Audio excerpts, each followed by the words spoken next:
पहली चीज जो मैंने की जब मैं पुनर्जन्म हुआ था वो थी अपनी पत्नी को एक पेंट हाउस खरीदने ले जाना जिसमें एक टेरेस हो। फिर मैंने उसे ज़ॉम्बी वायरस के प्रकोप के बारे में बताया। शुरुआत में मैंने सोचा था कि वो सोचेगी कि मैं अपना दिमाग खो चुका हूं।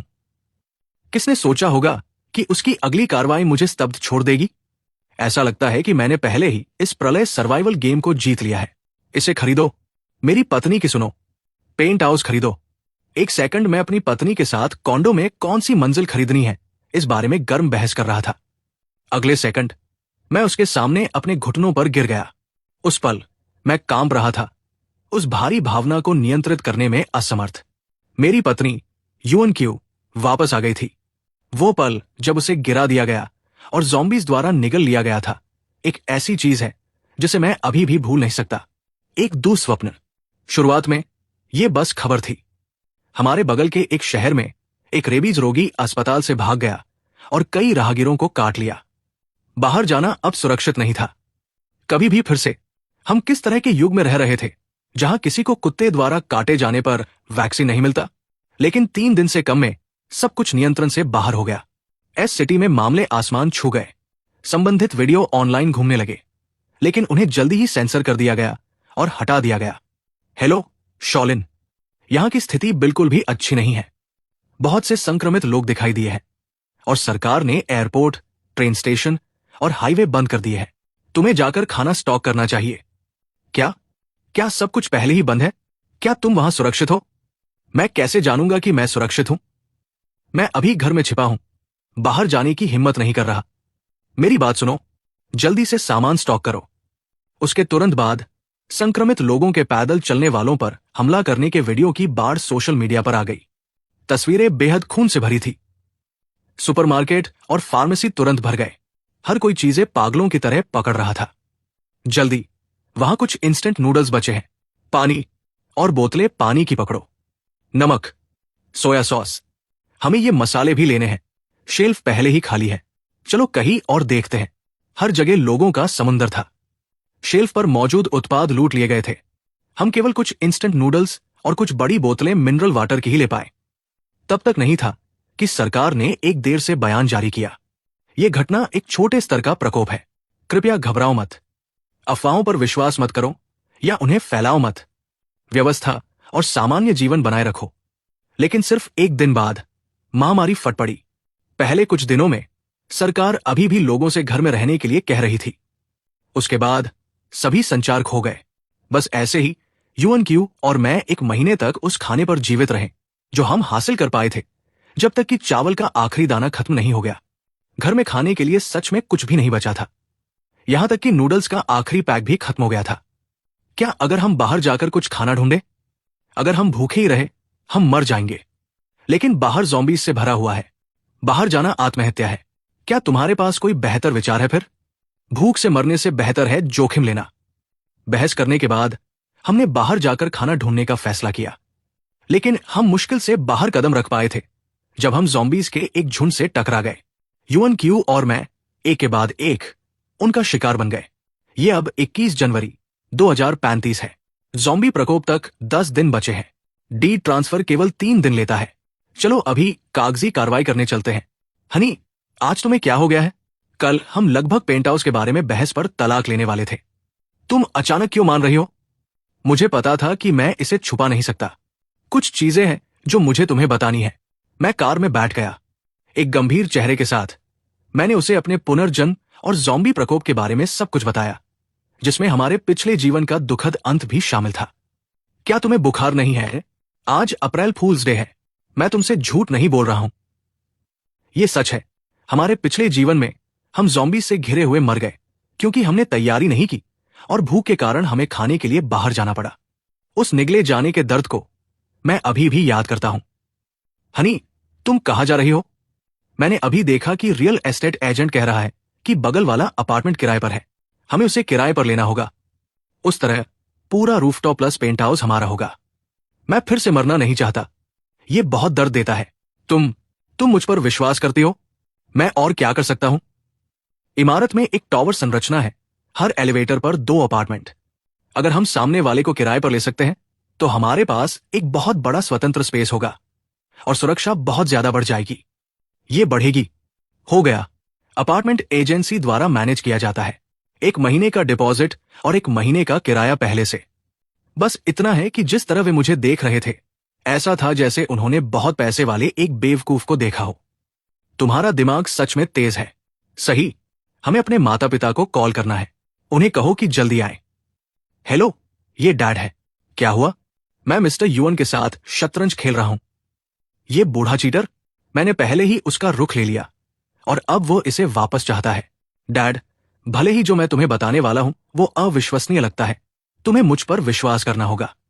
मैंने उसे आसन ज़ॉम्बी प्रकोप की कहानी फिर से बताई और उनसे हमारे साथ रहने आने के लिए कहा। 1 मिनट रुको बेटा, मुझे ये तुम्हारी मां और मिस्टर युवन के साथ चर्चा करनी है। रुको डैड, क्या तुम मुझ पर विश्वास करते हो? बिल्कुल।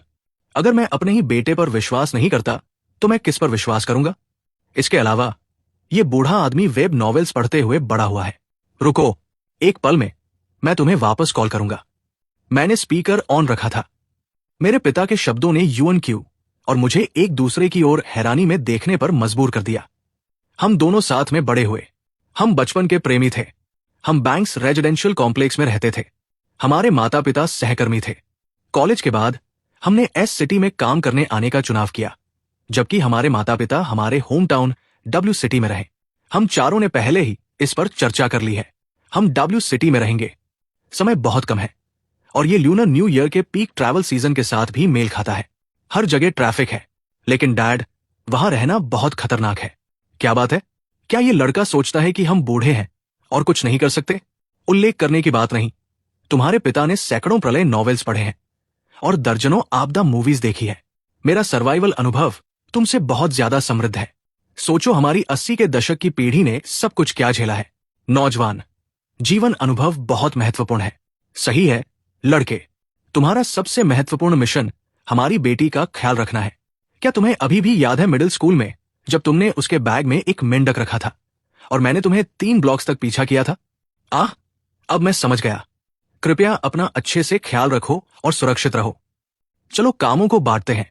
मैं सुपरमार्केट जाऊंगा सामान खरीदने और तुम रीमॉडलिंग कंपनी से संपर्क करो। Triple layer bullet proof glass, इसे और मोटा बनाओ। हमें दोनों अपार्टमेंट्स की सभी खिड़कियां बदलनी है, सामने के दरवाजे और इमरजेंसी दरवाजा भी। सभी पर्दों को साउंड प्रूफ और पूरी तरह अपारदर्शी वाले से बदलना होगा, बिना एक भी दरार छोड़े। बॉस, इन अनुरोधों के साथ क्या आप किसी को छिपाने के लिए एक लव नेस्ट तैयार कर रहे हैं? क्या आप इसे 1 हफ्ते में पूरा कर सकते हैं? कीमत कोई मुद्दा नहीं है। 5 दिन।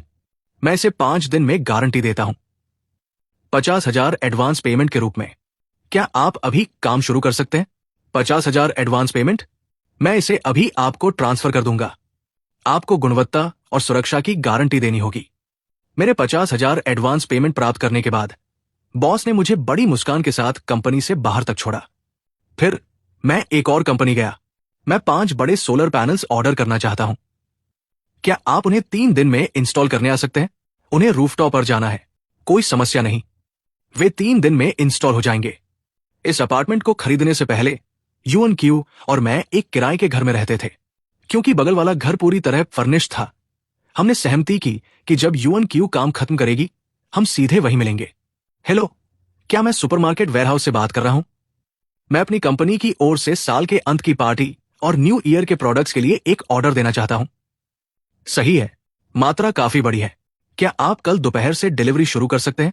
युवन क्यू ने फोन रख दिया और मुड़कर मुझे सामान लेकर अंदर आते हुए देखा।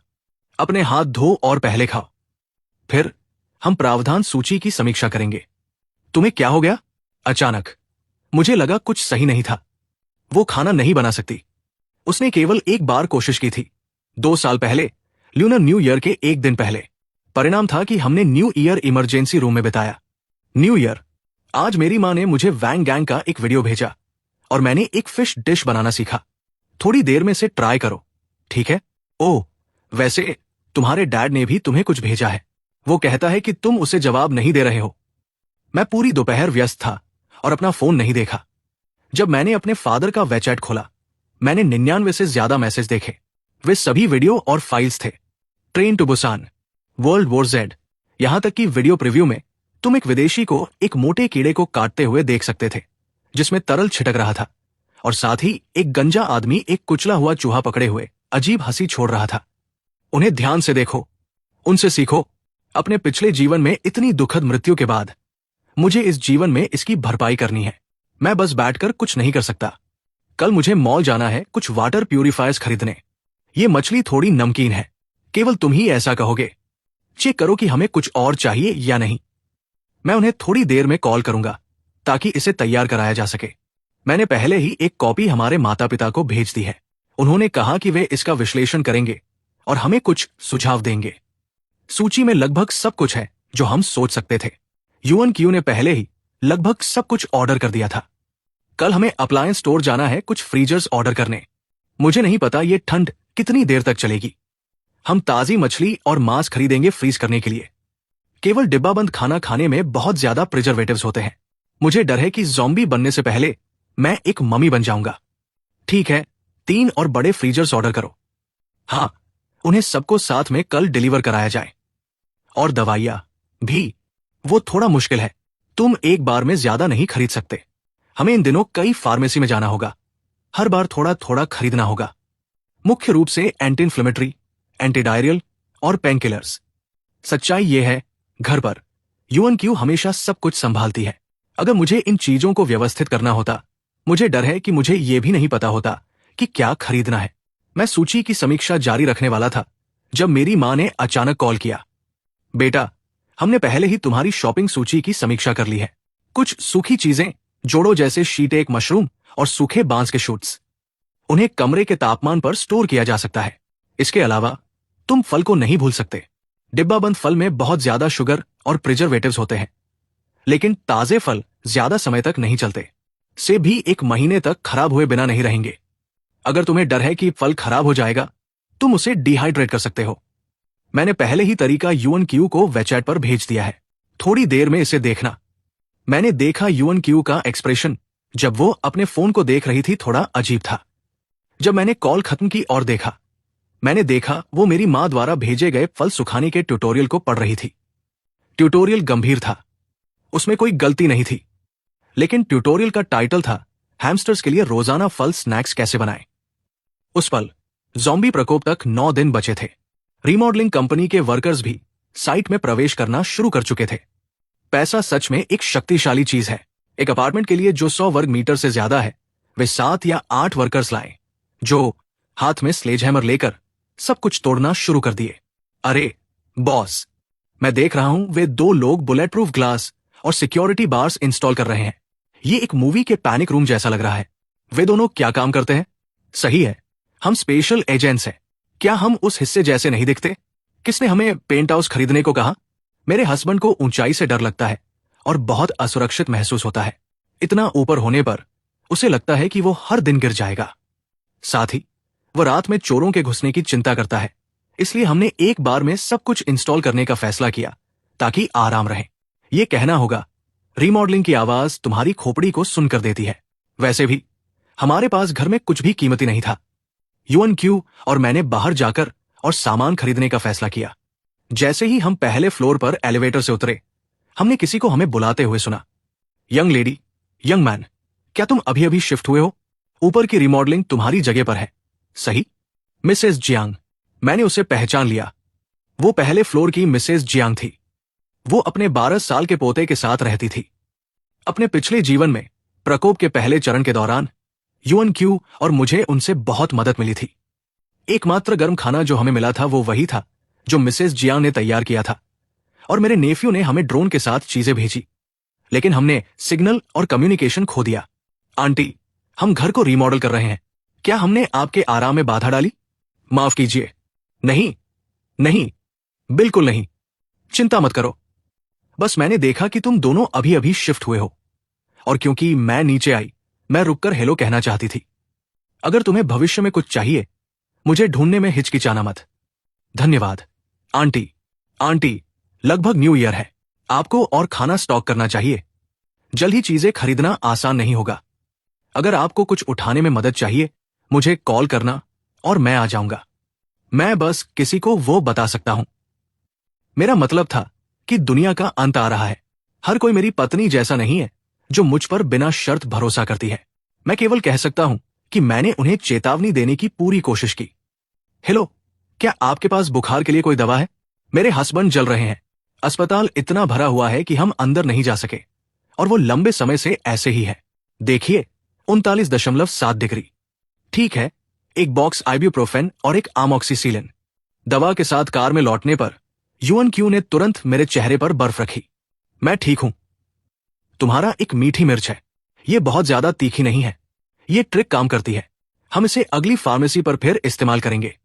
एक सुबह भर दौड़ने के बाद हम शहर भर में 10 से ज्यादा फार्मेसी, बड़ी और छोटी, गए और आखिरकार काफी सारी दवाइयां प्राप्त की। 30 box amoxicillin, 20 box cephalosporin, 20 box extended release ibuprofen capsule, 20 box omeprazole, Gaviscon और बर्बरीन, 20 बॉक्स पैरासीटामोल और chlorphenamine maleate, 10 can Yunnan Baiyao spray, Suxiao Jiuxin pills, 5 box medical alcohol. कुछ छोटी चीजों जैसे बैंडेज के अलावा हमने लगभग सभी सामान्य दवाइयां खरीद ली थी। मैंने एक बोतल फेमिनिन वॉश और 2 बोतल मेंस इंटीमेट वॉश भी स्टॉक कर लिया। जब हम घर पहुंचे, खिड़कियां और सिक्योरिटी बार्स पहले से ही इंस्टॉल हो चुके थे। बॉस, खिड़कियां और बार्स तैयार है। कल हम साउंड प्रूफिंग पर शुरू कर सकते हैं। अच्छा काम दोस्तों, इसे जल्दी खत्म करने की कोशिश करो। वर्कर्स ने जो कहा उसके अनुसार कल हम लगभग इस कमरे में साउंड प्रूफिंग इंस्टॉल करना खत्म कर सकते थे। दूसरे घर के लिए हमें ट्रांसफर का इंतजार करना होगा और चाबियां लेने के लिए। पूरा दोपहर एक बड़े अनलोडिंग ऑपरेशन में बदल गया।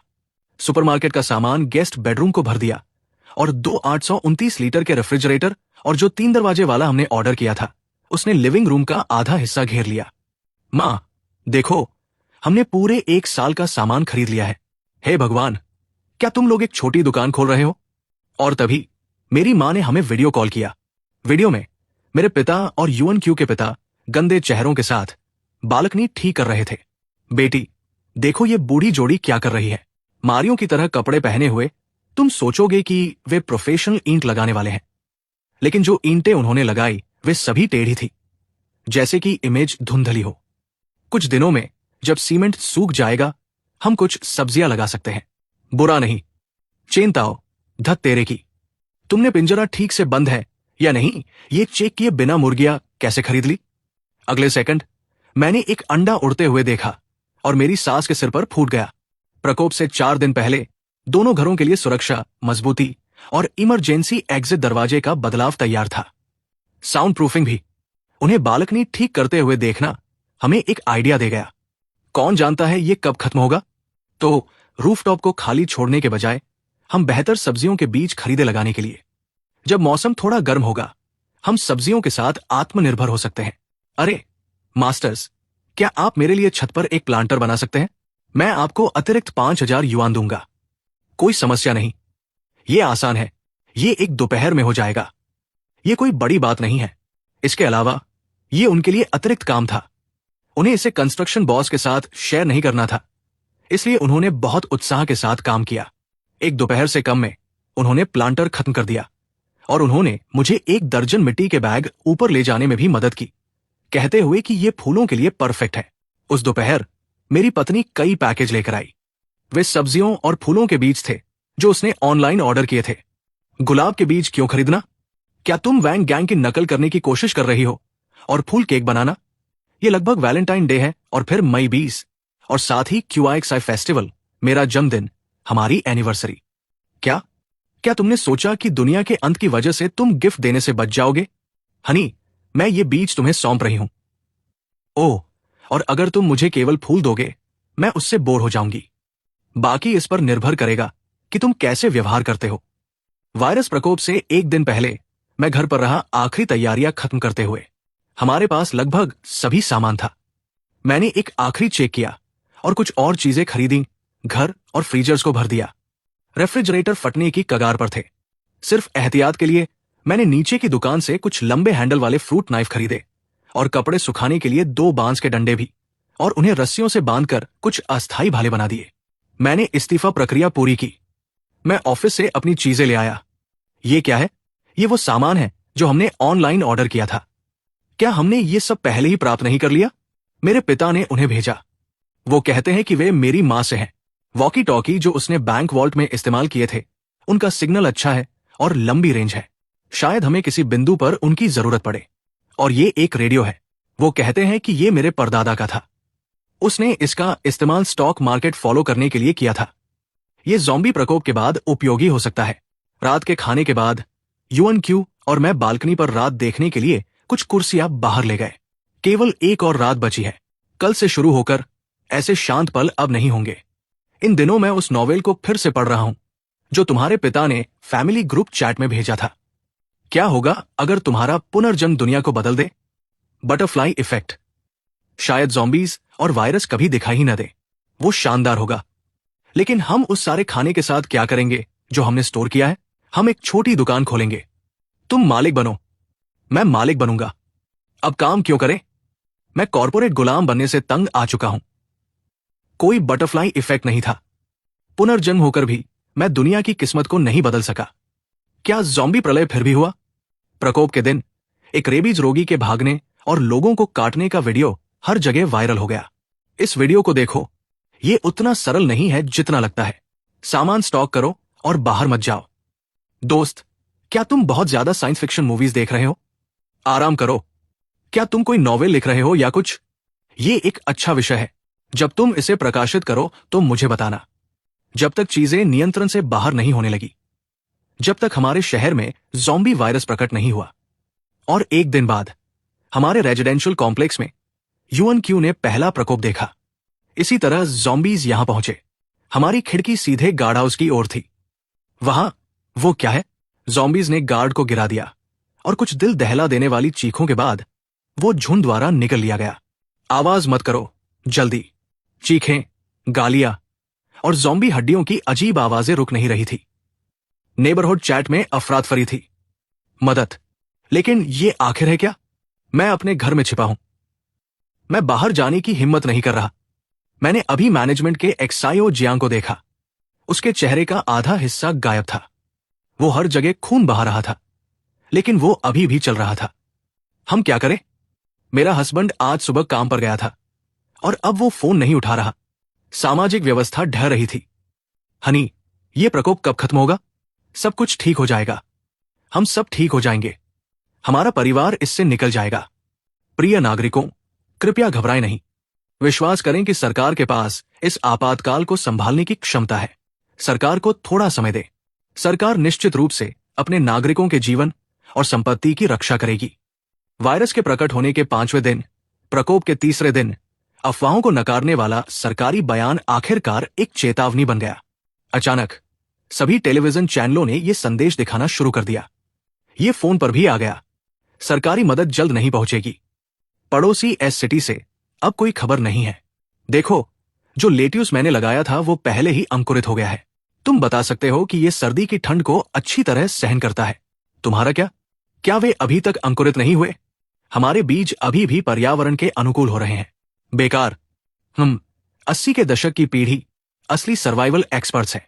उस पल मैंने समझा कि बाहर दुर्भाग्य बरसते समय वैभव में जीना कैसा लगता है। युएन क्यू सूरजमुखी के बीज खा रही थी, जबकि अपने टैबलेट पर वैंग गैंग के वीडियो देख रही थी। वो उस रात एक रेसिपी ट्राई करने के लिए फ्रीजर से एक चिकन निकालने की योजना बना रही थी। हमारी बेफिक्र प्रचुरता के विपरीत नेबरहुड चैट में विलाप थे। क्या किसी के पास कोई खाना बचा है? हमारे पास 3 दिन से कुछ नहीं है। मेरी मदद करो। क्या किसी के पास पेट की दवा है? मैंने कल एक्सपायर्ड ब्रेड खा ली और अब मैं दर्द से मर रहा हूं। सरकारी मदद कब पहुंचेगी? अगर वे हमें बचा नहीं सकते, कम से कम वे सामान गिरा सकते हैं। मैं 3 बोतल 53 डिग्री एफेटियान माओताई के बदले 5 किलो पोर्क दूंगा। मजबूत, स्वस्थ आदमी अमीर महिला की तलाश में है मुझे सपोर्ट करने के लिए। अगर पे अच्छा है, वो पुरुषों को भी स्वीकार करेगा। नेबरहुड ग्रुप में इन विनतियों का सामना करते हुए युएन क्यू और मैंने अभी के लिए उन्हें अनदेखा करने का फैसला किया। हालांकि हमारा सामान भरपूर लग रहा था। वे अनंत नहीं थे। कौन जानता है ये कब खत्म होगा? प्रलय में डरावनी चीज सिर्फ ज़ॉम्बीज नहीं है, बल्कि इंसानी दिल है। अगर हम अभी उनकी मदद करते हैं तो न केवल हम बहुत सारे संसाधन खर्च करेंगे, बल्कि हम एक लक्ष्य भी बन जाएंगे। मैं कोई संत नहीं हूं। एक्साइओ वायु, क्या तुम और तुम्हारी दादी ठीक हो? क्या तुम्हारे पास खाना या कुछ की कमी है? तुम हमारे साथ आकर रह सकते हो। हमारे पास अभी भी थोड़ा बचा है। मुझे लगता है ये ग्रैंडमा जियांग द्वारा मेरे पिछले जीवन में हमें दिए गए गर्म खाने का बदला चुकाना है। ज़ॉम्बी प्रकोप का 7वां दिन और आज न्यू ईयर ईव है। भले ही दुनिया खत्म हो गई थी, महत्वपूर्ण परंपराओं को मनाना था। हम जल्दी उठ गए। मेरी वॉच शिफ्ट के बाद मैंने घर की सफाई शुरू की।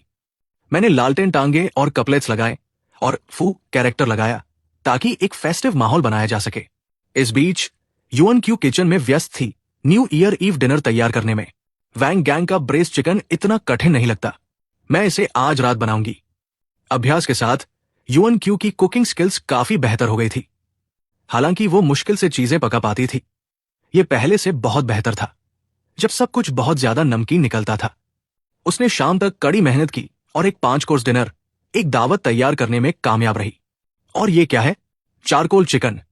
चारकोल अच्छा दिख रहा है, लेकिन चिकन कहाँ है? अगर तुम खाना चाहते हो तो खाओ, अगर नहीं तो छोड़ दो। तुम्हें सम्मानित महसूस करना चाहिए कि इस लेडी ने तुम्हारे लिए खाना बनाया। तुम्हें घुटनों के बल बैठकर मुझे धन्यवाद देना चाहिए। इस न्यू ईयर ईव कोई न्यू ईयर गाला नहीं था। हर साल हम घर जाते थे, लेकिन इस बार हम केवल वीडियो कॉल पर अपने माता पिता के साथ ऑनलाइन डिनर कर सकते थे। हैप्पी न्यू ईयर तुम दोनों। क्या तुम ठीक हो? बाहर मत जाना। Aunty, uncle, happy new year. हम ठीक हैं, चिंता मत करो। क्यों स्वीटी, एक्साइयों को खाना बनाना नहीं आता तो उसके साथ थोड़ा धैर्य रखो। मां, उसने आज अच्छा व्यवहार किया। वो कपलेट्स लगाते समय बहुत खुश था। शायद सारे जमा हुए दबाव की वजह से वीडियो में हंसी फीकी पड़ने लगी। डैड, मॉम, तुम दोनों को अपना अच्छे से ख्याल रखना होगा। चिंता मत करो बेटी, तुम्हारे पिता ने सैकड़ों प्रलय नॉवेल्स पढ़े हैं। कॉल के बाद हमने अपने माता पिता को हैप्पी न्यू ईयर विश किया और फोन रख दिया। जैसे ही मैं इस दुर्लभ पल का फायदा उठाकर थोड़ी नजदीकी के बारे में सोच रहा था, अचानक एक चटकने की आवाज गलियारे में गूंज उठी। कोई पटाखे जला रहा था और ऊपर से बिल्डिंग के अंदर। क्या जीनियस है प्रलय में पटाखे जमा करना। मुझे पहले ये शोर असनीय लगता था, लेकिन अब ये इंसानी जीवन की एक सांस जैसा लगता है। लेकिन जैसे ही मैंने ये कहा, हमने एक दूसरे की ओर देखा और जम गए। धत तेरे की, ये आदमी सच में जीनियस है। मुझे लगता है इसमें अराजकता के लिए जन्मजात टैलेंट है। उस पल में युएन क्यू और मैं होश में आ गए। अगले सेकंड मैंने बाइनाक्यूलर उठाए और रूफटॉप की ओर भागा। हम गए काम से। गलियारे का दरवाजा बंद नहीं था। पटाखे लगातार फूट रहे थे और ज़ॉम्बीज का ध्यान हमारी बिल्डिंग की ओर मुड़ने लगा। कुछ इधर उधर बिखरे हुए थे और हमारी बिल्डिंग सड़क के पास है। मेन एंट्रेंस कंट्रोल गेट भी बंद नहीं था। इस रफ्तार से कॉम्प्लेक्स के बाहर के ज़ॉम्बीज भी अंदर खिंच आएंगे। अब नीचे जाकर इसे बंद करना बहुत देर हो चुकी है। युएन क्यू ने वेचेट ग्रुप में पूछा कि ये कौन सा जीनियस है। उन्हें पटाखे बुझाने को कहा कि शोर बहुत ज्यादा है और सभी ज़ॉम्बीज को आकर्षित कर रहा है। जब मैं घर वापस आया, मैंने कमरे की लगभग सारी लाइट्स बंद कर दी और अपने अस्थायी हथियार निकाल लिए। तनाव में मैं इमरजेंसी एग्जिट के पास दीवार के सहारे टिक गया। किसी ने मुझे जवाब नहीं दिया और तभी पटाखों की आवाज और तेज हो गई। यह साफ था कि उन लोगों को अपनी जान की परवाह नहीं थी। वे क्या उम्मीद कर रहे थे? क्या वे मौत ढूंढ रहे थे? हमारे सुरक्षा उपायों को मजबूत करने और सुरक्षा दरवाजे को मोटा वाले से बदलने के बावजूद मैंने अपनी चौकसी कम करने की हिम्मत नहीं की। बाहर बहुत अंधेरा था।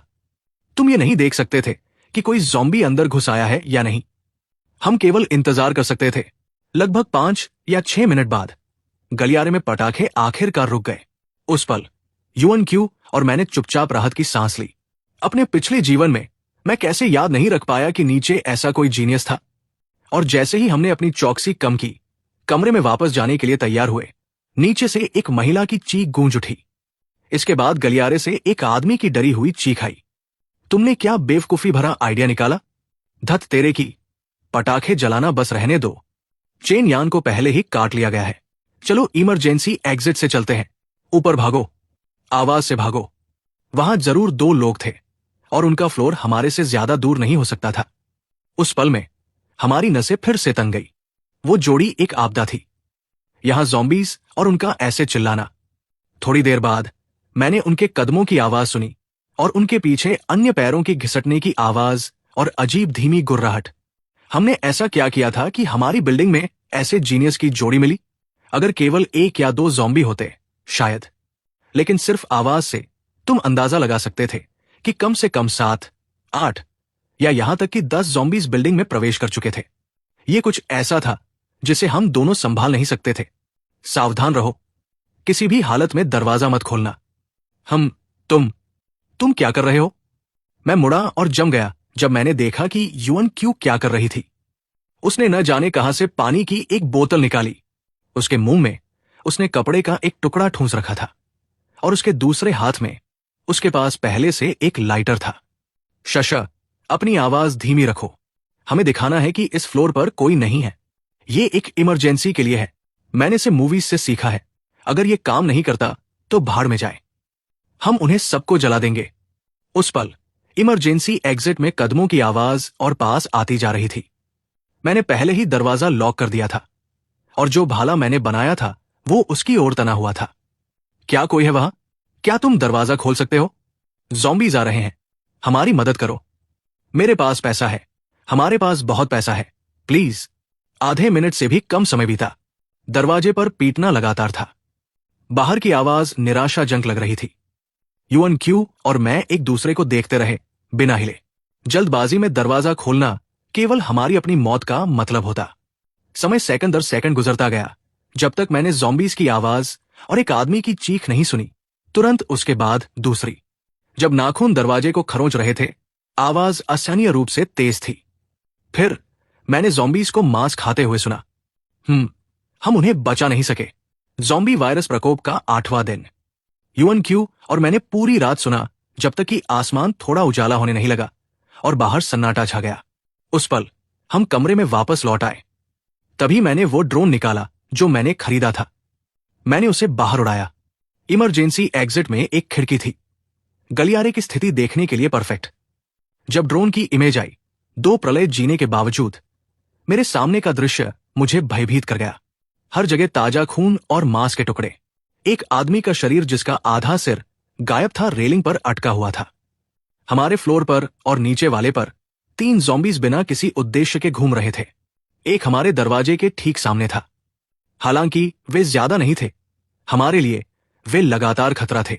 मुझे उन्हें नीचे की ओर लुभाना था। ड्रोन के शोर का फायदा उठाते हुए मैंने उसे सीधे हॉलवे की खिड़की से दरवाजे के सामने वाले ज़ॉम्बी की तरफ उड़ा दिया। ड्रोन उसके चेहरे के पास से गुजरा और ज़ॉम्बी उसकी तरफ खिंच गया। अच्छा, उसने ड्रोन पर झपट्टा मारा। इमर्शन इतना तेज था कि मैं लगभग अपना फोन गिरा देता। धीरे धीरे मैंने ड्रोन को हॉलवे के नीचे उतरने के लिए नियंत्रित किया। धीरे धीरे ऊपर से ज़ॉम्बीज को नीचे की तरफ खींचते हुए 24वीं मंजिल पर पहुंचने पर मैंने पटाखों के अवशेष और पजामा पहने एक महिला ज़ॉम्बी को एक बिल्ली की लाश खाते हुए देखा। लगता है ये वही महिला थी जिसे पिछली रात काटा गया था, लेकिन उसका मुझे अपने पिछले जीवन से कोई याद नहीं था। मेरा असली इरादा हॉलवे के सारे ज़ॉम्बीज को बाहर खींचने का था, लेकिन ये मेरा पहली बार ड्रोन इस्तेमाल करना था और मैंने गलती कर दी। जब ये 15वीं मंजिल पर पहुंचा, ड्रोन सीधे दीवार से टकरा गया, नियंत्रण खो दिया और खिड़की से बाहर गिर गया। उसी पल ड्रोन से आकर्षित 7 या 8 ज़ॉम्बीज खिड़की की तरफ दौड़े। फिर अपनी खिड़की से मैंने 2 या 3 ज़ॉम्बीज को नीचे गिरते हुए भी देखा। हमारे दरवाजे के सामने का खतरा फिलहाल खत्म हो गया और उसी पल मेरा फोन फिर से वाइब्रेट हुआ। मैंने उसे खोला और देखा कि युअन क्यू ने मुझे एक जिप फाइल भेजी है। ये क्या है? मेरे पिता ने मुझे कुछ समय पहले भेजा था। उन्होंने कहा कि ये बिना रोक टोक मार्शल आर्ट्स के वीडियो है कल रात जो हुआ उसके बाद। मैंने इस पर सोचा, इसलिए मैंने फैसला किया कि आज से हम इसे साथ में सीखेंगे। बस एहतियात के लिए प्रकोप का 14वां दिन जैसा मुझे याद था। बिजली चली गई, लेकिन हमारे घर की बिजली छत पर लगे सोलर पैनल से जुड़ी थी। साथ ही सेल टावर्स अभी तक नष्ट नहीं हुए लगते थे, इसलिए अभी भी इंटरनेट था। जहां तक पानी का सवाल है, हमने बहुत सारा स्टोर भी किया था, इसलिए बिजली जाने से हमारी जिंदगी पर ज्यादा असर नहीं पड़ा। सुबह युअन क्यू छत से नीचे आए, इतनी सारी परतों में लिपटी हुई। वो एक ध्रुवीय भालू जैसी लग रही थी। ये मौसम इतना अजीब है, ये लगभग बसंत होना चाहिए, लेकिन हर दिन ठंडा होता जा रहा है। मैं अभी ऊपर गई थी और जो फूल हमने लगाए थे वे अभी तक अंकुरित भी नहीं हुए। अफसोस, लगता है वैलेंटाइन डे का गिफ्ट नहीं होगा। मेरे पिछले जीवन में भी ऐसा ही था। मुझे नहीं पता कि यह प्रलय का साइड इफेक्ट है या नहीं, लेकिन मौसम और ज्यादा चरम होता गया। अंदर इतना बुरा नहीं था। 5 सोलर पैनल संभाल रहे थे। एयर कंडीशनर बिना किसी समस्या के पूरी ताकत से चल सकता था, लेकिन बाहर तापमान 0 से नीचे था। और अब जब बिजली भी नहीं है, मुझे नहीं पता कि कॉम्प्लेक्स में लोग कैसे जिंदा रहेंगे। प्रकोप का 29वां दिन तापमान अभी भी जमाने वाला था सरकार से अब कोई खबर नहीं थी। हालांकि कल रात शहर में पहले ही मार्च की शुरुआत हो चुकी थी। पूरी रात बर्फबारी हुई, बर्फ काफी जमा हो गई। और तुम्हें पता होना चाहिए कि शहर इसमें लगभग 10 साल से ऐसी बर्फबारी नहीं हुई थी। जब हम जागे, बाहर सब कुछ सफेद ढका हुआ था और जैसा उम्मीद था। जब हम ऊपर छत पर गए पूरी तरह लिपट कर, तो जो साधारण प्लास्टिक ग्रीन हाउस हमने प्लास्टिक रैप से बनाया था वो बर्फ के वजन से गिर गया था। जो लेट्यूस अभी अभी अंकुरित हुए थे वे कुचल गए। हम तबाह हो गए। मेरे माता पिता पहले ही अपने सोशल मीडिया पर पकौड़ी बनाते हुए वीडियो दिखा रहे थे, जबकि हमारा खेती का प्रयास शुरू होने से पहले ही खत्म हो गया। जब यूएनक्यू ने बर्बाद बगीचे का वीडियो फैमिली ग्रुप में भेजा सांत्वना के लिए, उसे उम्मीद के मुताबिक उसके 80 के दशक में जन्मे पिता से मजाक मिला। हम आज की इतनी एडवांस टेक्नोलॉजी के साथ उन्होंने ऑनलाइन शब्दों से सब्जियां चुराने का तरीका क्यों नहीं बनाया? बच्चे, तुम्हें अभी बहुत कुछ सीखना है। तुमने हैप्पी फार्म, क्यू फार्म और सेसमे फॉरेस्ट के दौर में नहीं जिया। तुम समाज की क्रूरता नहीं जानते। मेरे पिता के शब्द पढ़ते हुए यूएनक्यू और मैं बस एक दूसरे को देखते रहे। ये निश्चित रूप से व्यंग्य था। और उसी पल हमारा ध्यान अचानक नीचे वाले ज़ॉम्बी पर केंद्रित हो गया। वो भारी बर्फ से पूरी तरह अप्रभावित लग रहा था, पूरी आजादी से हिल रहा था। लगता है मौसम ज़ॉम्बीज को ज्यादा प्रभावित नहीं करता। उसी पल यूएनक्यू के दिमाग में एक आइडिया आया। उसने एक बर्फ का गोला बनाया और उसे सीधे नीचे वाले ज़ॉम्बी पर फेंक दिया। प्लॉप, बर्फ का गोला जमीन पर गिरा। ज़ॉम्बी का ध्यान तुरंत खिंच गया और उसी पल यूएनक्यू ने पहले ही दूसरा बर्फ का गोला बना लिया। इस बार उसका निशाना परफेक्ट था। ज़ॉम्बी के सिर पर लगा। ज़ॉम्बीज दर्द महसूस नहीं करते, इसलिए जब कुछ उन्हें लगता है तो वे रिएक्ट नहीं करते। और इस तरह एक खामोश बर्फ की लड़ाई शुरू हो गई। हमने ज़ॉम्बी को निशाना बनाकर शुरू किया, फिर हम एक दूसरे पर फेंकने लगे और आखिर में छत पर 2 स्नोमैन बनाने के बाद हम थककर बर्फ पर गिर पड़े। गिरती हुई बर्फ के टुकड़ों को देखते हुए मैंने सोचा कि जब बर्फ पिघलेगी, क्या ये वायरस प्लेग खत्म हो जाएगा? ये खत्म होगा, ये जल्द ही गुजर जाएगा, सब कुछ वापस सामान्य हो जाएगा। एक सुंदर सोच, लेकिन हकीकत क्रूर है। प्रकोप का 35वां दिन इंटरनेट चला गया। सही कहें तो अब बिल्कुल भी सिग्नल नहीं था। शुरुआत में यूएनक्यू मेरी मां के साथ वीडियो कॉल पर थी। उसे एक नई डिश दिखा रही थी जो उसने बनाई थी। तभी वो अचानक कट गया। हमने सोचा ये खराब सिग्नल है। हमने जगह भी बदली, फोन बंद करके चालू किया, एयरप्लेन मोड। हमने लगभग सब कुछ ट्राई किया, लेकिन नतीजा वही था, इंटरनेट खोने का। मतलब था हमारे माता पिता से संपर्क का एकमात्र साधन खोना और साथ ही बाहरी दुनिया से संपर्क खोना। ये समझते ही यूएनक्यू थोड़ा टूट गई, उसकी आंखें लाल हो गई। इस समय के दौरान एकमात्र भावनात्मक सहारा यही था कि हम अपने माता पिता से संपर्क कर सकते थे और जानते थे कि वे ठीक है। असल में हम पहले से तैयार थे, लेकिन जब वो पल आया, किसी ने भी इसे अच्छे से नहीं लिया। मैंने अपनी भावनाओं को कंट्रोल किया और बोलना शुरू किया, उनकी चिंता मत करो, उनके पास हमसे कहीं ज्यादा जीवन का अनुभव है। मैं सोच रहा था कि हमें हर आने वाले दिन अच्छा जीना है, ताकि उन बूढ़ों को दिखा सकें कि उनके बिना भी हम बहुत अच्छा जी सकते हैं। यूएनक्यू हंसी और अपना फोन निकाला, वॉइस रिकॉर्डर खोलते हुए। तो क्या मिस्टर चेन, कृपया वही बात फिर से कह सकते हैं जो आपने अभी कहा, ताकि मैं उसे बाद में उन बूढ़ों को सुना सकूं जिनकी आप बात कर रहे हैं। प्रकोप का 44वां दिन, मौसम अभी भी जमाने वाला था। उस रात जब मैं चुपके से पर्दे खोलकर नीचे कॉम्प्लेक्स की स्थिति देख रहा था, एक बेहद तेज रोशनी ने अचानक मुझे अंधा सा कर दिया। फिर मैंने एक कार को कॉम्प्लेक्स में घुसते देखा। एक कार, क्या वे कहीं और से बचे हुए लोग हो सकते हैं? मेरी सहज प्रतिक्रिया थी दूरबीन उठाना और रोशनी की दिशा में देखना। हमारे सामने वाली इमारत में मैंने लोगों को हॉलवे से बाहर भागते देखा। 4 या 5 लोग बाहर आए, जवान और बूढ़े। वे एक परिवार जैसे लग रहे थे और वे इमारत के पास खड़ी एक वैन की तरफ भाग रहे थे। हालांकि वो बहुत दूर था। आप देख सकते थे कि वैन में बैठा एक आदमी उन्हें जोर जोर से हाथ हिलाकर बुला रहा था, लेकिन इंजन का शोर बहुत ज्यादा था और इसने पास में घूम रहे सारे ज़ॉम्बीज को आकर्षित कर लिया। और इस तरह मैंने देखा कि एक बुजुर्ग भाग नहीं सका, जबकि ज़ॉम्बीज करीब और करीब आते गए। कार में बैठा आदमी भी बाहर आ गया, कुछ पकड़े हुए, जो कपड़े सुखाने वाले स्टैंड जैसा लग रहा था। वो अपने परिवार के सामने खड़ा हो गया, उन्हें बचाने के लिए। पास आते ज़ॉम्बीज का सामना करते हुए, कपड़े के स्टैंड को लगातार हिलाते हुए उन्हें पीछे धकेलने के लिए। उस पल मेरा हाथ बिना महसूस किए पसीना छोड़ने लगा। जल्दी, दाई तरफ से भी ज़ॉम्बीज आ रहे हैं। हमारे दिल, तुम कह सकते हो मेरा दिल मेरे गले में आ गया था। लेकिन किस्मत से वो मिडल एज्ड आदमी काफी तेज लग रहा था। उसका परिवार पहले ही कार में चढ़ चुका था और जल्दी से वो ड्राइवर सीट में बैठ गया और एक्सेलरेटर दबा दिया। रास्ता रोक रहे 2 ज़ॉम्बीज उछलकर दूर जा गिरे और कार बिना किसी परेशानी के निकल गई। उसी पल तक यूएनक्यू और मैं राहत की सांस ले पाए। हम आखिरकार सुरक्षित थे। वो परिवार जरूर खाने से खत्म हो गया होगा। और उन्होंने रात के अंधेरे का फायदा उठाकर साथ में भागने का फैसला किया। शुक्र है हमने पहले ही काफी राशन जमा कर लिया था, हमें ऐसा कुछ झेलना नहीं पड़ा। लेकिन घटनाओं का सिलसिला वैसा नहीं गया जैसा हमने सोचा था। उस रात लगभग 4 या 5 और परिवारों ने भागने का फैसला किया, और इससे भी ज्यादा लगभग सभी बुजुर्गों और बच्चों वाले परिवार थे। लेकिन उनमें से कई पहले परिवार जितने भाग्यशाली नहीं थे, क्योंकि उन्होंने बहुत ज्यादा शोर किया। उन्होंने और ज्यादा ज़ॉम्बीज को आकर्षित कर लिया। काफी लोग काटे गए और नए ज़ॉम्बी बन गए। बहुत कम लोग बचकर निकल पाए। यह स्थिति बहुत असामान्य थी, कम से कम ज़ॉम्बी प्रलय शुरू होने के बाद। यह पहली बार था कि ऐसा कुछ हुआ। इससे पहले कुछ लोग रात में कॉम्प्लेक्स से आते जाते थे, लेकिन वो बस कुछ लोग होते थे जो खाना ढूंढने जाते थे।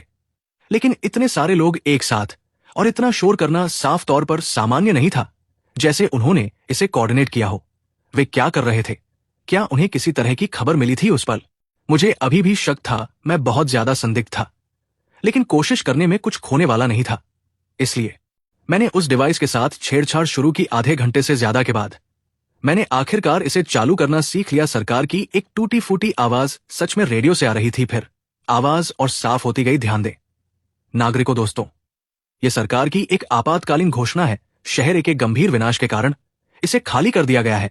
शहर बी के स्पोर्ट्स सेंटर में एक सुरक्षित बेस स्थापित किया गया है। सभी सक्षम नागरिकों को आमंत्रित किया जाता है, बशर्ते वे अपनी खुद की सुरक्षा सुनिश्चित कर सकें कि वे खुद से शहर बी के सुरक्षित बेस तक पहुंचे। हम घोषणा दोहराते हैं, सच में एक सुरक्षित बेस था। ये खबर सुनकर यूएनक्यू और मैं एक दूसरे को देखने लगे। कोई आश्चर्य नहीं कि पिछली रात भागने वालों में से अधिकतर बुजुर्गों वाले परिवार थे। क्या हम जा रहे हैं? चलो थोड़ा और इंतजार करते हैं और देखते हैं क्या होता है। ज़ॉम्बी प्रलय का 52वां दिन हमने फैसला किया कि हम शहर बी में सरकार द्वारा स्थापित सुरक्षित बेस पर नहीं जाएंगे। पहला, क्योंकि हमारे पास पर्याप्त खाना और बिजली थी। दूसरा, रास्ते में बहुत सारे अनिश्चित कारक थे। जब से वो रेडियो प्रसारण शुरू हुआ, ये 24 घंटे दोहराना बंद नहीं हुआ। उसके बाद कॉम्प्लेक्स में और लोगों ने भागने की कोशिश की लेकिन बहुत से लोग कॉम्प्लेक्स से बाहर नहीं निकल पाए। इसके अलावा उन्होंने इतना बड़ा हंगामा किया कि अब कम से कम 100 ज़ॉम्बीज आसपास घूम रहे हैं। जोखिम बहुत ज्यादा था, इस शर्त पर कि हमारा घर सुरक्षित रहे। हमारे पास जो राशन था वो हमें 1 साल से ज्यादा बिना बाहर निकले चला सकता था। लेकिन कोई नहीं जान सकता कि पहले क्या आएगा, कल या आपदा। जैसे ही हम आत्मविश्वास से थे कि हम प्रलय में कुछ समय तक आराम से जी सकते हैं, कुछ हुआ। आग से बचाव, चोरी, ज़ॉम्बीज, हमने ये सब सोचा था। लेकिन जो हमने नहीं सोचा था वो था हमारा घर पानी से भर जाना। ठंड की वजह से एक पाइप फट गया। जब यूएनक्यू और मैं छत से लौटे और इसे देखा, तब तक बहुत देर हो चुकी थी। पूरा घर पानी के समंदर में बदल गया था। बहुत सारे सप्लाई बॉक्स जो हमने स्टोर किए थे उनके नीचे के हिस्से घुल गए थे और वे बेकार इधर उधर तैर रहे थे। और बाथरूम और बालकनी के ड्रेन घुले हुए गत्ते से जाम हो गए थे, जिससे पानी निकलना बहुत मुश्किल हो गया था। पूरा घर बिजली खो बैठा क्योंकि कुछ सॉकेट गीले हो गए थे। यूएनक्यू और मैंने घर के स्टॉपकॉक बंद करने की कोशिश की, लेकिन यह बेकार था। टूटी हुई पाइप लगातार बिना रुके पानी उगलती रही। लेकिन मेन पानी का वाल्व पहली मंजिल के कोने में था। यूएनक्यू और मैं हिचकिचाए। हाल ही में कॉम्प्लेक्स में ज़ॉम्बीज की संख्या काफी बढ़ गई थी। अगर हम नीचे जाने का रिस्क लेते तो खतरा बहुत बड़ा था, लेकिन अगर हम नीचे नहीं जाते तो भले ही हमारे ज्यादातर सामान सील्ड या कैंट थे, जिनमें दूषित होने का कोई खतरा नहीं था। पानी का स्तर बढ़ता ही जा रहा था। ड्रेनेज बहुत धीमा था और अभी भी बहुत ठंड थी। घर पानी से भरा था और बिजली नहीं थी। ये जानना मुश्किल था कि हम कितनी देर तक टिक सकते हैं। हम क्या करें? नीचे जाना बहुत खतरनाक है, लेकिन अगर हम नहीं गए तो पानी बढ़ता रहेगा और जल्दी या देर से सामान खराब हो जाएगा। हमारे पास कोई चॉइस नहीं, हमें नीचे जाना होगा। चलो प्रोटेक्टिव गियर तैयार करते हैं, अंधेरा होने का इंतजार करते हैं और चलते हैं। ठीक है, मैं अभी मोटे कोट और प्रोटेक्टिव गियर तैयार करता हूं। हमने खुद को परत दर परत कपड़ों में लपेट लिया, मोटे चोगों में खुद को ढक लिया।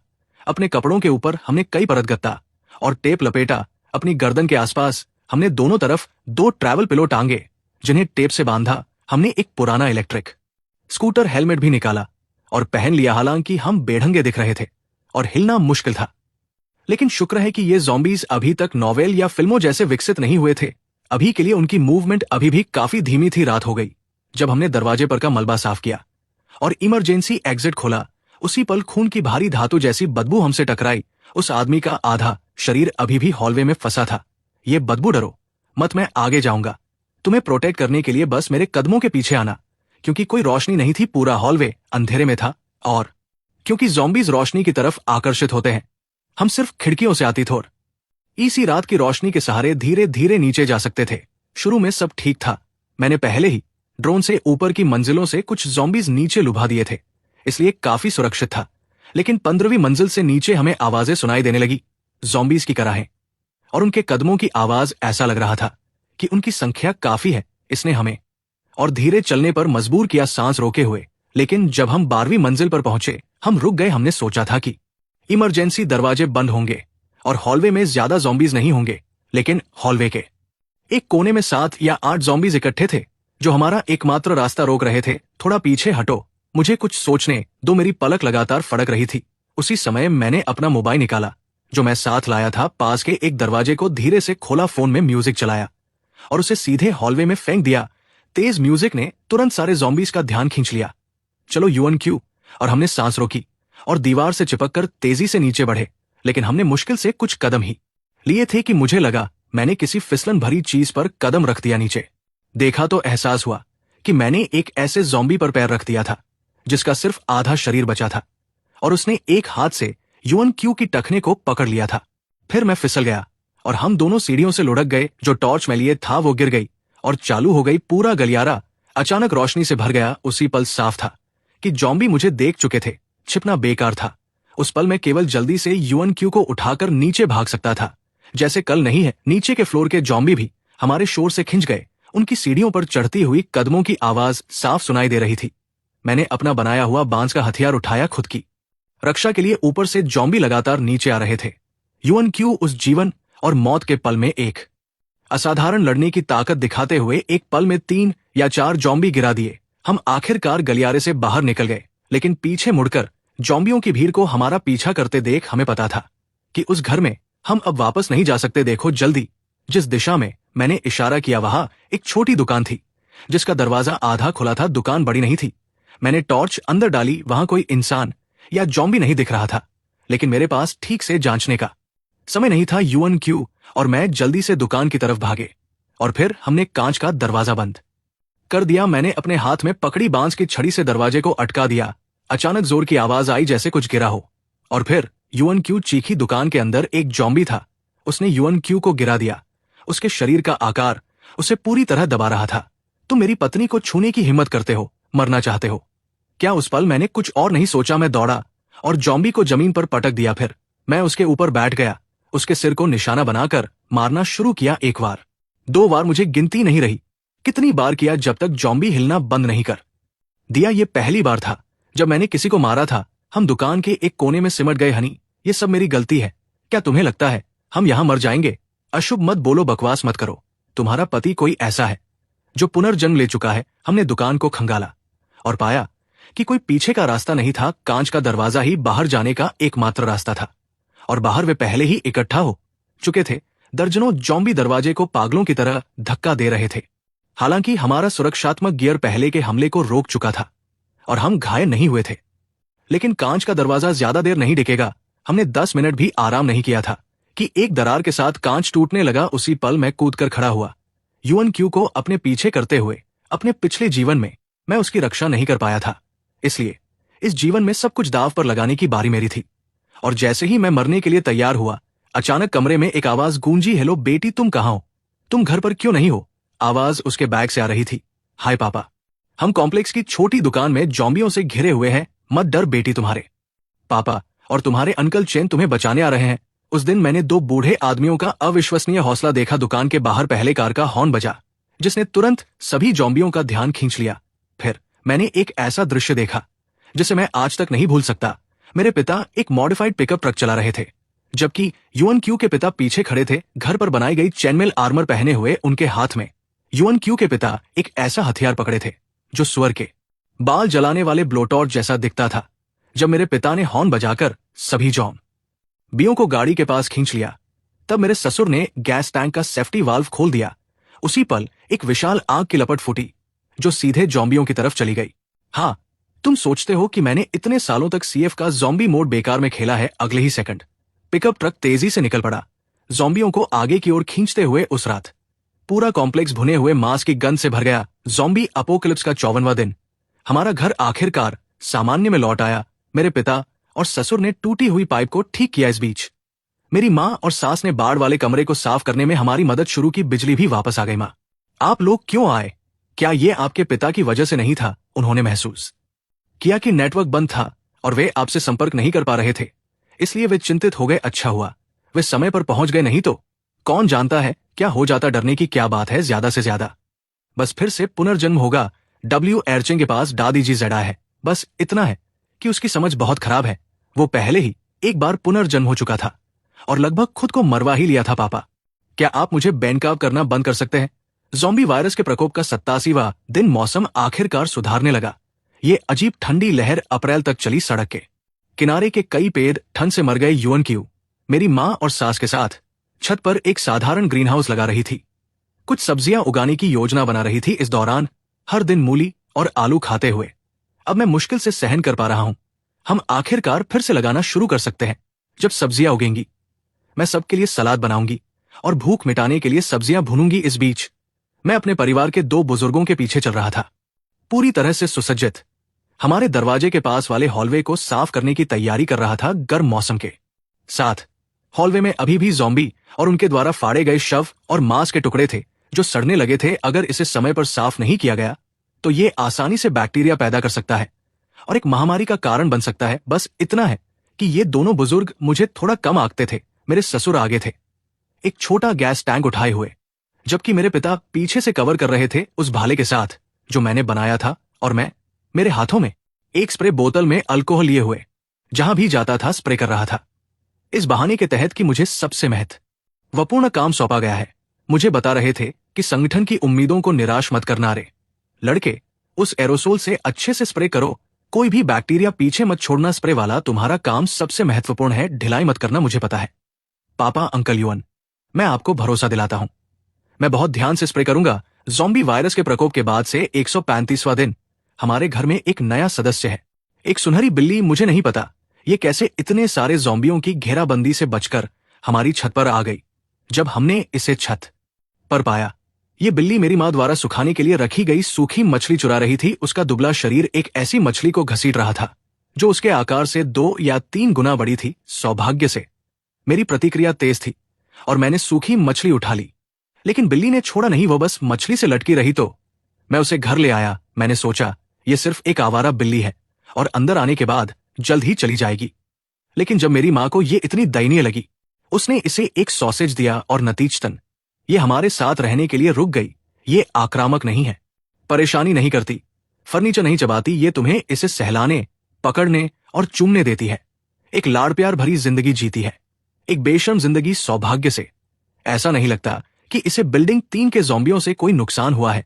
ये बिल्ली सच में बहुत भाग्यशाली है। ज़ॉम्बी वायरस के प्रकोप के बाद से 168वां दिन। अपार्टमेंट कॉम्प्लेक्स में ज़ॉम्बी एक अवधि के हिंसक विस्फोट के बाद धीरे धीरे स्थिर हो गए हैं। न तो ज़ॉम्बी झुंडों का कोई प्रकोप हुआ है, नहीं कोई विकास दिखाई दिया है। मेरे घर के 2 बूढ़े आदमी तो उन ज़ॉम्बियों को नाम देना भी शुरू कर चुके हैं जिन्हें वे देख सकते हैं। वो ज़ॉम्बी जो सामने वाली बिल्डिंग के नीचे अपने शरीर के निचले आधे हिस्से के साथ रेंगता है, उसे वे उठ नहीं सकने वाला कहते हैं। वो ज़ॉम्बी जो हर दिन बगल के लॉन में घूमता रहता है, उसे वे थकान रहित कहते हैं। और वो ज़ॉम्बी जो पूरे कॉम्प्लेक्स में नग्न घूमता है, उसे वे सीधे बेशर्म नाम देते हैं। उन्होंने तो एक शतरंज की बिसात भी निकाल ली और शर्त लगाना शुरू कर दिया। बूढ़े यूएन, चलो शर्त लगाते हैं, जो हारेगा वो बेशर्म वाले को कपड़े पहनाने जाएगा। चलो शर्त लगाते हैं, फिर कौन किससे डरता है?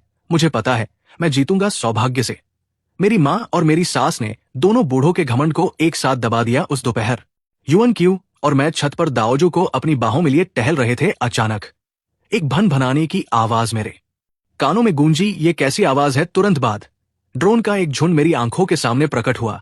मैं एक पल के लिए स्तब्ध रह गया और जब ड्रोन पास आए मैंने उन पर डिजाइन साफ देखा। यह बचाव दल का झंडा था। उस पल जो ड्रोन अपार्टमेंट कॉम्प्लेक्स के हवाई क्षेत्र तक पहुंच चुका था, उसने अचानक एक आवाज निकाली, प्रिय नागरिकों, ये सरकार बोल रही है, हम आपको फिर से देखकर बहुत खुश है। बचाव दल पहले ही एकत्र हो चुका है। 2 घंटे में सरकार पूरे हवाई क्षेत्र को कवर करेगी। वैक्सीन और सप्लाई गिराने के लिए हम आशा करते हैं कि बहुत दूर नहीं भविष्य में हम फिर से मिल सकते हैं। ज़ॉम्बी वायरस के प्रकोप के बाद से 169वां दिन। हमारा पूरा परिवार टीकाकरण कर चुका है। ज़ॉम्बी वायरस के प्रकोप के बाद से 176वें दिन की रात। पहले एक जोरदार विस्फोट की आवाज सुनी गई। उसके थोड़ी देर बाद घर के बाहर इमरजेंसी दरवाजे पर तेज दस्तक की आवाज गूंजी। इतने लंबे समय तक इस वातावरण में रहने के बाद हमारे पूरे परिवार का दिमाग वास्तव में लगातार तनाव की स्थिति में था। सहज रूप से हमने अपने पास मौजूद हथियार उठा लिए। किसी ने आवाज नहीं की। सावधानी से इमरजेंसी दरवाजे की ओर देखते हुए, हेलो, क्या कोई है? हम बचाव दल के सदस्य हैं। आदेश के साथ आपको अस्थायी निकासी के लिए सुरक्षा देने आए हैं। क्या कोई है? हम में से किसी ने जवाब नहीं दिया। हालांकि ज्यादा समय पहले नहीं। सरकार ने अभी अभी घोषणा की थी कि वो बचाव के लिए एक टीम संगठित करेगी, लेकिन अपोकैलिप्स में स्थिति हमेशा अप्रत्याशित होती है। सावधानी सबसे महत्वपूर्ण चीज है। यूएनक्यू चुपके से खिड़की के पास गई। उसने पर्दा थोड़ा सा हटाया, फिर मेरी ओर देखा और सिर हिलाया। यूएनक्यू के सकारात्मक संकेत मिलने पर तभी हमने अपनी सतर्कता थोड़ी ढीली की। धीरे धीरे हमने कुंडी लगा दरवाजा खोला। सबसे पहले हमने कई बचाव दल के सदस्यों को देखा। हथियारों से लैस और वर्दी में उन्होंने हमें ऊपर से नीचे तक देखा और अंदर आ गए। नमस्कार साथियों, हमें सिटी सरकार से आदेश मिला है बचाव कार्य करने के लिए आने का। वर्तमान में आपके कॉम्प्लेक्स की सड़कों पर सभी संक्रमित व्यक्तियों को समाप्त कर दिया गया है। आप सुरक्षित हैं। धन्यवाद, आपने बहुत मेहनत की। आधे साल तक हमारा शायद ही किसी अन्य लोगों से सीधा संपर्क रहा था। आप सुरक्षित है। ये वाक्य मेरे दिल के सबसे संवेदनशील हिस्से को छू गया। जब हम धीरे धीरे नीचे गए और बिल्डिंग से बाहर निकले, तब तक सुबह हो चुकी थी। कॉम्प्लेक्स की अन्य बिल्डिंगों से कुछ और लोग भी बाहर आ रहे थे। थकान या उत्साह के भावों के साथ मैंने मिसेस जियांग को भी पहली मंजिल से अपने पोते के साथ बाहर आते देखा, बचाव दल द्वारा संरक्षित। उनका मनोबल काफी अच्छा लग रहा था। पता चला कि इस अपार्टमेंट कॉम्प्लेक्स में अभी भी कई लोग थे जो डटे हुए थे और आगे बढ़ रहे थे। उस क्षण क्षितिज पर एक लाल सूरज धीरे धीरे उगा। यूएनक्यू की बाहों में दाओजू ने आलस से खिंचाव लिया।